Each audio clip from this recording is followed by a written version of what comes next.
our country as quarantine centers are persons, and they have personalities that need to be dealt with on a personality level. I can promise you, there are certain people, if they held the office of Aden Duale, some of the things that you're seeing happening would not happen just based on who those people are. So, do you see that he should have P.S. Oluga, P.S. Muthoni, C.S. Aden Duale should have said public health protection is one of the things that they've said it before that we're very cautious about, but this flies in the face of what they've actually said before. We know that folks like the Katiba Institute have now taken this petition to the High Court and said that all of this business must be stopped.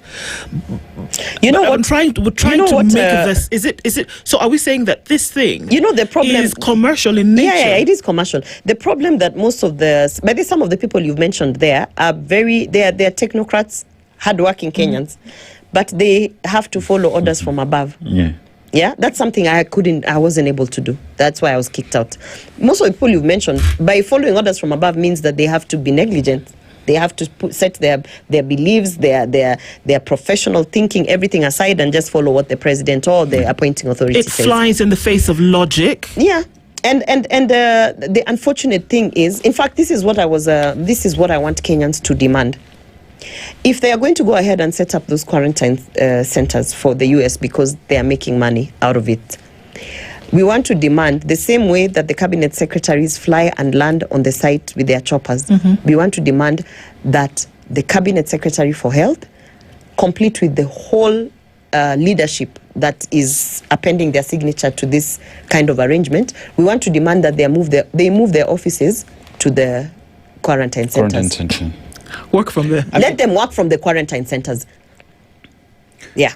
So that, and if they can't work from the quarantine centers, let them tell us why they can't work from them. And then if they say, because there's a risk, so why would you be putting our doctors, our security state personnel, our country at risk? If you think that this thing is okay, what you're doing is fine, say that the quarantine centers are going to be set up from this date to that date, and my office is going to move to the quarantine center. Go and sit there also. Gloria, we're talking about individuals who are in those offices courtesy of Kenyans. They're not there to serve anyone else, but to serve Kenyans, 55 million people. And Kenyans are speaking, and no one can purport that they've not had Kenyans respond to the request by the United States to set up a quarantine center here. Yet we hear the PS speak, we hear the cabinet secretary, and we're like, whose brief exactly are you holding? Because Kenyans have sent you with a certain brief.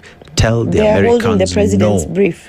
And the what does it get to the president's brief, William Ruto's brief, has never been a brief from the people of Kenya in all sectors.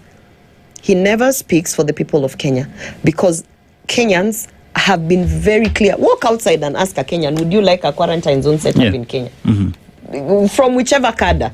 They'll tell you, mnataka kutuleta Ebola, hatutaki hiyo maneno. So which Kenyans are they representing when they say that we have the capacity? Kenyans are not talking about capacity. You cannot even be talking about the capacity to handle Ebola when you cannot even reduce the maternal rates. I heard yesterday the president saying that they lost their child and that's why Linda Mama doesn't even exist. We don't even have the capacity to just safeguard our newborns who are healthy. But suddenly we have the capacity to deal with Ebola. We don't even have the capacity right now. Enter any level 4, level 5, any hospital, even a clinic, and see if they are going to hand you a mask. The PS said you handled COVID.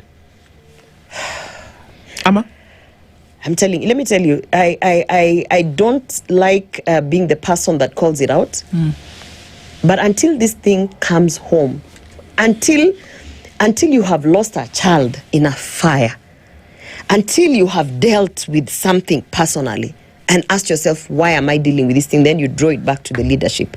That's why I hear a lot of the cabinet secretaries, the permanent secretaries, members of parliament talking as if when Ebola is imported, as if in parliament will be barricaded and the air there will be clean. As if they will go home to their barricaded homes, as if they will not go to the supermarkets, and they're so removed. I don't know whether you guys have seen it. When I told you this is a very cultic regime, a cultic regime means for you to see it, you also have to open your eyes. These guys are so removed from reality That sometimes you talk to them about basic things and they're like, they're not there. They're thinking about their next trip, their next 100,000 pay from State House. You know, the next event they're going to have to get a microphone and say 2-term. And then shortly, they'll be telling us, oh, you know, we are going to bury so-and-so related to this MP, or even the MPs themselves. Then is when they'll say, oh, the country is coming to an end, they panic. Because they don't imagine that it can happen to them. Indeed. Yeah. And that's why it has to be personal. That's why it has to be radical. That's why it has to be personal, and that's why it has to be radical. And anyone who tells you, wacha kuingiza siasa kwa hii kitu, mwambie, siasa is the reason we have William Ruto in office.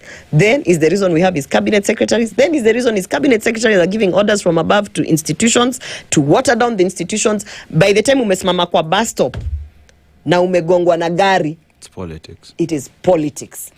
Gloria Orwoba has been here with us this morning. Some things to think about. Really think about.